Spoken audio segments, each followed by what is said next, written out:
Okay, so Blaze Olive tweeted this picture. I think he's just making fun of LS because Agarin said Rengar support is good. He can give vision with R. And then LS said if CD starts upon cast, this is actually really imbalanced. LOL, didn't even realize this. Wow. And then Agarin said it was sarcasm. Like, I don't think it's a big deal. I think LS just doesn't play Rengar. Like, he just doesn't know how Rengar works. Like, Rengar is not seen in pro play. So unless you're a Rengar player or you played a lot of Rengar, you probably don't know like how the ult cooldown works. But I mean, I do think that if the CD starts upon cast, I think Rengar would be broken in like every role, bro. I think it would be so broken in jungle, so broken in support, because you literally have like 20-second cooldown on your ult. And early lane phase for Rengar support is actually pretty good. I mean, there's a Rengar support player that plays in Korea. I think he's GM, and he dominates a lot of lanes. Played with Hums a couple times. So this was like whatever. I think that Blaze Olive was just trying to like make fun of LS, like, oh, like this guy doesn't know how Rengar works or something. Kind of unwarranted, but I just assume that he's like, so he quote retweeted LS's tweet. So he's kind of being like, I think that what Blaze Olive is going for is like, oh, LS, he thinks that LS is wrong about this take. So he's trying to like shit on him and be like this guy said this about the game, so don't trust this take. That's kind of what I got out of it. Then LS said, I don't know why mocking memeing autism to an actual autistic person is considered normal in the scene. People literally do this to Kadeem like it's some joke, when the reality is most people aren't doing it out of endearment or affection, but to make fun of his problems. Do you think I would choose to be autistic and have my brain function the way it does if given a choice? I didn't view it like that personally. I just thought that Blaze Olive was making fun of LS's league stuff as opposed to him making fun of LS for being autistic. Like for me, this like, I mean, maybe that's the case. Maybe they have previous like interactions and that's why LS took it the way he did. But yeah, he said, you're delusional. The joke is you being bad at analyzing that. Obviously, even though Rengar gives vision, it's a horrible support since it doesn't give any type of comfort to anyone. Doesn't have any strength in lane in a 2v2. Oh, that's not true. And literally can't disengage nor poke or peel. No, I think in certain lanes, versus lanes that are weak early game, I think Rengar is like very strong in lane versus them. You can just walk at them. So there's a Challenger Korean, Challenger GM Korean Rengar. Oh, so he knows about the Challenger Korean Rengar support only player. You don't get to play that MMR with such a thing versus LCK and LPL pros constantly if it has zero viability. No, I don't think, I actually agree. I don't think Rengar support has zero viability. It's just like, the niche situations that it would be good in are so rare that no one's going to actually like learn Rengar to be able to play it in pro play, right? It's such a ridiculous, like ridiculously hard champion to play. Rengar is one of the highest skill ceiling champions in the entire game. Like, I think it's one of the hardest champions in the entire game to play. Not only is it difficult mechanically, but it takes such a ridiculous amount of practice and knowledge, because Rengar's the type of champion where he's similar to like Udyr in this regard. This is why Udyr normally has like pretty hard learning curve. Like new Udyr players are worthless at the champion. As you get better at it, people get better and better. It's the reason why Rengar and Udyr players are one tricks, because of the way it works with ferocity stacks. You play every situation differently. There's so many different ways to play, so you need so much experience at knowing how you're going to use your stacks to be able to be valuable, that no one's going to learn it to play support in like the one situation where they blind, like I don't know what it would be good into. Maybe something like Rakan, and you can like abuse the fuck out of them. You play like Rengar Draven into a Rakan lane or something like that. Or, you know, Rengar is really good at revealing champions because you're E reveals. So if you play into invisibility, that's when Rengar is normally pretty good. We about to be in draft. So I don't actually agree that Rengar is just like guaranteed to be a horrible support, you know? It's just like, it's just not worth it to play it. So I agree with LS here. I thought Agarin was referencing him. Agarin was referencing him and something about his R I didn't know. You're a moron. Yes. Yeah. I think that LS just, yeah, I think that's fine. I don't have any problem with anything that LS, I think that this is like a little bit defensive, but I think that this is fine. So Barnett reached Challenger multiple times and is still a shit gameplay for everyone on his team. He may call perfectly and give a lot of things extra from the champ, but he is playing, and that may tilt the balance towards being a better ELO. Still a bad pick. I mean, I don't really think it's the same. Like, Rengar support doesn't alter the entire game and make the entire game miserable for everyone if you play it in solo queue. Like, if I play with a bunch of weird supports in NA solo queue, there's a lot of NA solo queue supports that like playing silent support. And it's like, if you play with a Rengar support and he picks it in a good situation and he wins his lane, I don't think it like gives you insane amounts of cancer to play the game the way that like a Bard top roaming and just like opening top, and you're, you know, the enemy top laner is up 3,000 gold, but like you have to dive bot on a bunch of different waves. Like that is way more annoying to play with than playing with something like Rengar support. Like, for example, Rengar support would be similar. It's in the same idea to like Pantheon support, which was played a lot this year, right? Like Pantheon support was played a lot in professional play this year. It's a champion where it's like you can, if they're playing their own champion and they're just going bot lane and they win their lane, or they're aggressive and they like roam, whatever, I think you can figure out how it is to play with it, and it's not a huge like downside to play with a champion like that. So I completely disagree with these guys' comments so far.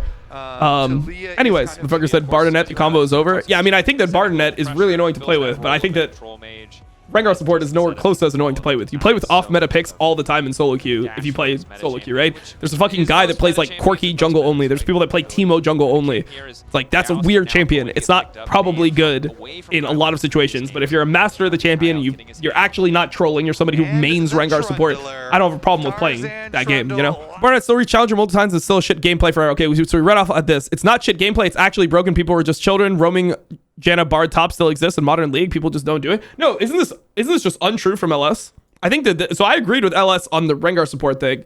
I think that they changed the way Bard top roaming works, right?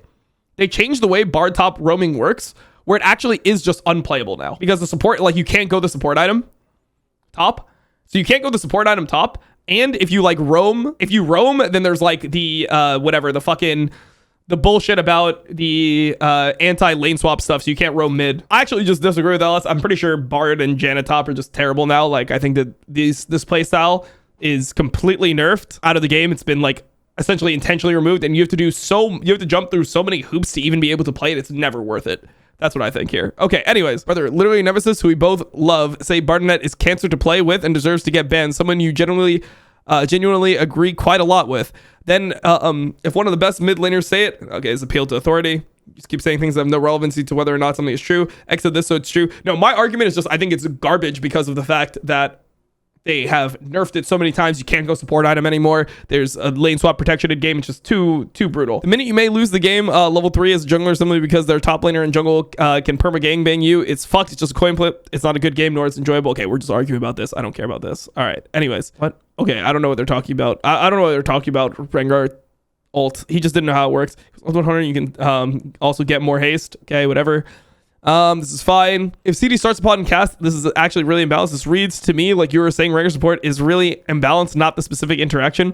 If you don't think Rengar support would holistically be really imbalanced with this, there is no disagreement. Okay. As for Hexplate, my biggest problem, yeah, I also think Hexplate is good on Mordekaiser, by the way. I just think the best possible item. I mean, you just get too much from the item.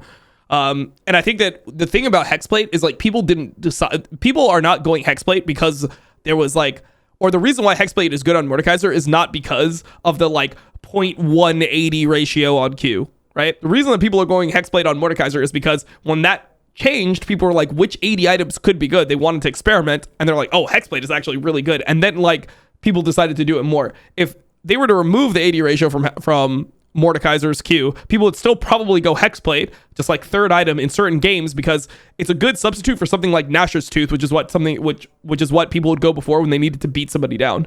So yeah, anyways, Hexplate from the 50 game testing got considerably worse when we entered 3-item tests. I mean, like, I don't know how you test it. Like, it's not just about like, if you're hitting somebody, are you doing damage? It's about like, can you actually get the damage off? And Hexplate, because of the extra attack speed and because of the movement speed upon cast, like, it allows you to get your damage off differently. So I really just disagree. And then also Hexplate, it's not just a damage item. It's also a item that gives you ulti CDR, right? And that is one of the best possible things on Mordekaiser, right?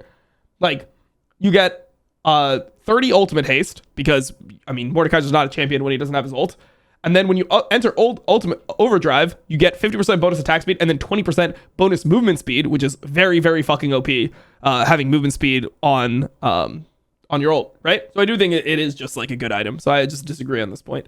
The flaw is you stating it's a bad item. To me, it's pretty clear that it can't be as bad as you're claiming it to be based on the fact that Bubba believes in it. And I mean, this is appeal to authority again. I just think that the item is not bad because of what it does. That you had eternal access to figure it out. It's most probable your definition of bad is different than mine. Well, I just think that, like, how can you test if it's good or bad? Because it's not just a damage item, right? Also, it makes you tankier. It gives you 450 health, whereas, like, Proto Belt is cheaper, but it gives you only 300 health. So I don't know how you would actually end up in a situation where you could test it to be like, oh, it's better than the other thing, because it's not just damage, right? It's not a math problem. Like, how nice is the ultimate haste? How nice is the movement speed? How nice is the attack speed in certain situations? Like, I don't know. Demonstrate that something is superior in a mass majority of cases. It quite literally is suboptimal, i.e. bad purchase choice, unless you have to claim... I mean, I don't know how this can be tested. I'm kind of done with this. I'm done with this. Not once, but twice. The first one you pointed out how using the English language, your interpretation of the sentence is wrong on the Hexplate. How is this analysis flawed? Now, I mean, I think the analysis is flawed because you're viewing it as, like, from what I could... Maybe he didn't do this. I don't know how he could run a test, but it seems like the tests that he's doing is only related to damage as opposed to related to how good the experimental Hexplate is upon cast, how good ultimate haste is on a champion like Mordekaiser. It feels like all of this wasn't taken into account in the tests, so that's where the analysis would be flawed. Missions can be wrong, okay, whatever. There's no DMing or talking anything out when you tweet with image publicly for clout. Make your bed, now lay in it. I will cut it up for what it is, an egregious and horrible display of lack of comprehension, appeal to your kangaroo court of the public, and matters not in the grand scheme of things. The Inspired Cap's comment is directly correlated with you, or with how you could never make your original tweet if you actually read or understood what I was writing. It is only beneficially to you, whether I'm right or wrong, to see data and numbers. Okay, whatever. Yeah, I mean, I think he just was trying to make... I don't know what a BlazeOlv is saying his point is, but I think that he just made the tweet because he wanted to, like, make fun of LS.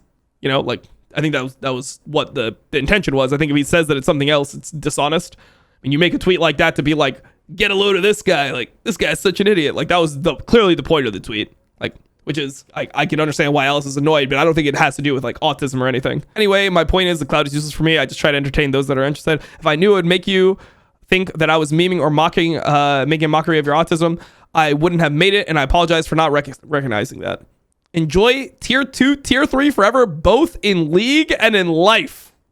All right, that's the one I saw, bro. You know, BlazeOlv was somebody who almost got back into tier 1 this year. He was close to siding with Disguised, I'm pretty sure. But yeah, this is fucking damn. Like, BlazeOlv kind of tried to do this apology, and then LS just hit him with this. I don't even know what to say. This is such a mean-spirited tweet in response to a genuine apology over my own autistic tendencies. Damn. Jesus. In life is so random.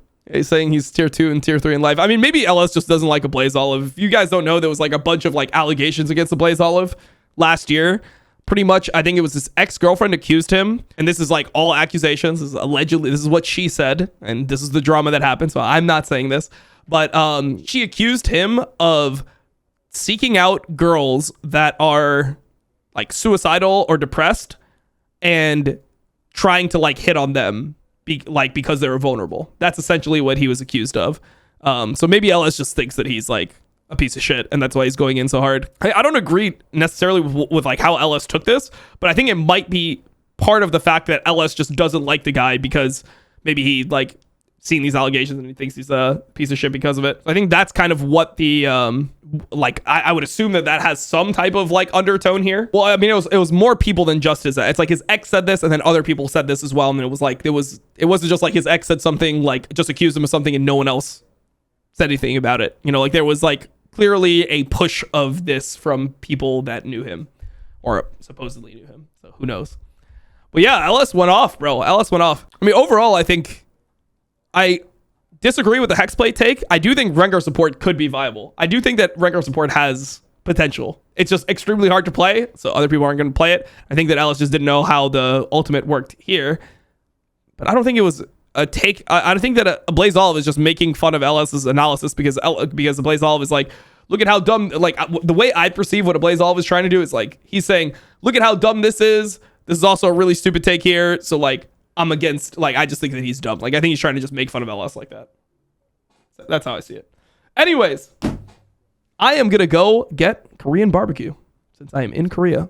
Don't tell Bwippo or he's going to completely freak out. They'll probably lose to Team Secret Whales if you guys let him know. So I am going to go get Korean barbecue to celebrate the stream because I streamed today, you know, so I hope you guys can focus through that. I know it might be tough as my viewers to see me treating myself like this, doing such a completely ridiculous thing, like eating some Korean barbecue, but I'm gonna do it anyway because I just have ego like that. So it is what it is. It is what it is.